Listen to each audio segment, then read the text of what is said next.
healthcare is changing, and not a surprise that our area is changing. We have incredibly medically complex patients that we serve, and our practice of medicine is changing there. We all recognize that our patients are getting sicker, and the post-acute and long-term care environment is significantly changing every single day. There's regulations that are coming out every day. There's news around politics around healthcare, which is impacting us.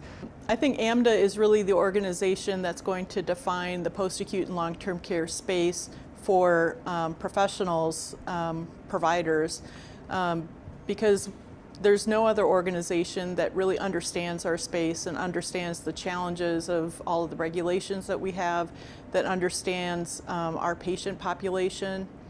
And, you know, if not us, then who?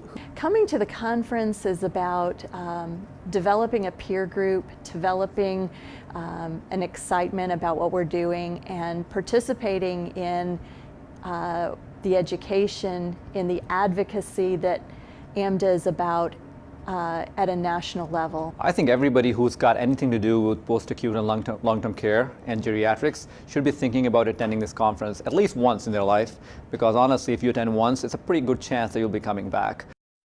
Not just advanced practitioners, but directors of nurses, executive directors, social workers, therapists, pharmacists, anyone who has any type of commitment or investment in post-acute and long-term care will find something of use at this conference.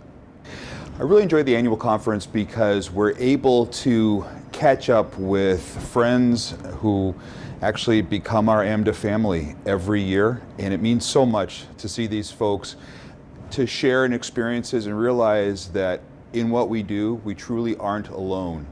What can someone expect to gain from attending the annual conference? I think people first think about education.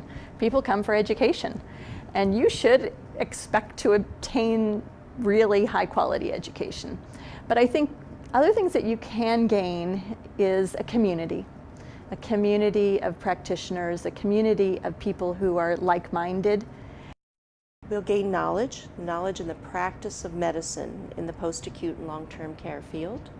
We'll gain that network of providers, and from a team comes new ideas. Oh my God, I have had so many great experiences at this conference, but one which I'm really, really fond of was my second conference annual meeting. I think it was many years ago. And you know, I was a little bit scared. I was just a clinician who had never been really to a House of Delegate meeting. And in that meeting, everything was so formalist. I had this one very funny physician who stood up and just started saying things in a very funny and a joking manner. He was very respectful, but he really kind of changed the whole environment around the House of Delegate meeting. And that was Dr. Dan Hamowitz, one of my very good esteemed colleagues, and kind of made me realize that, you know, if you have serious business in hand, you just don't have to be serious, right? You can still be funny, and you can still have fun and respectful, and then all of it just becomes a lot more fun, right? You make friendships better and all that. And that, to me, really represented the gist of AMDA or the society. And every single time I've attended, I have tried to promote the same culture. That's the kind of thing that can happen at AMDA, is you can meet people, you can find out what opportunities exist, and you can get involved. I can assure you one thing, that if you attend post-acute long-term care conference through AMDA, you are going to leave very refreshed. You're going to leave energetic, more energetic, you're going to be more enthusiastic, you're going to be very optimistic. And more importantly, you're going to leave with a lot of new connections in your pocket, so that once you face problems, issues in the future, you know that you're not the only one who's facing them. Instead of just saying, you know what, I'm just going to deal with it, you have somebody to call and ask for mentorship, for advice, and really create this energy around you know, a change which is needed in this healthcare.